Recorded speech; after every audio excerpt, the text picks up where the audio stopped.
매년 공개되는 악성 고액 체납자 명단에서 빠지지 않는 인물이 있습니다. 1,000억 원 넘는 세금을 안 내고 버티는 최순영 전 신동아그룹 회장입니다. 지난해엔 집에 있던 비싼 그림 등을 압류당했습니다. 그런데 가족들이 그건 자신들의 것이라며 소송을 내서 뻔뻔하단 비판 여론이 일었습니다. 오늘 1심의 결론이 나왔습니다. 그 결과를 임지수 기자가 정리했습니다. 집안 곳곳을 장식하고 있는 그림들과 TV, 안마의자, 피아노 위에 노란 딱지가 붙습니다. 지난해 서울시는 39억 원 가까운 지방세를 낳는 최순영 전 회장 집에서 현금과 물건 18점을 압류했습니다. 총 9천만 원 상당입니다. 우리 집은 먹고 살 게 없어요. 아이들 등록금인데.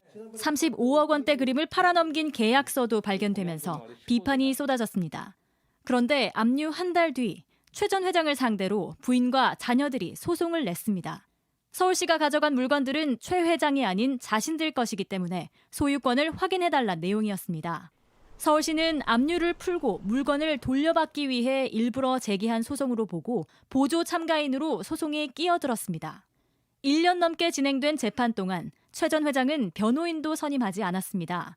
가족들 주장이 다 맞다면서 자백 답변서까지 냈습니다. 서울시는 법정에서 최 전 회장과 가족들이 소유권에 대해 같은 입장이라면 법원이 굳이 확인해줄 필요가 없다고 맞받았습니다. 원래 민사소송은 그래서 원피고 사이에 실질적으로 다툼이 있어야 됩니다.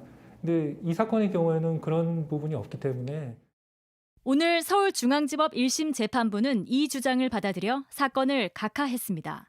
소송 요건을 갖추지 못해 법원이 판단할 대상도 아니라고 본 겁니다.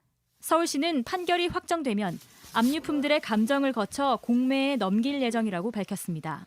최 전 회장 가족 측은 판결문을 검토해 항소 여부를 결정할 예정입니다. 최 전 회장은 지방세뿐 아니라 국세도 1,073억 원 밀려 있어 국세청도 숨겨진 부동산 등을 쫓고 있습니다. JTBC 임지수입니다.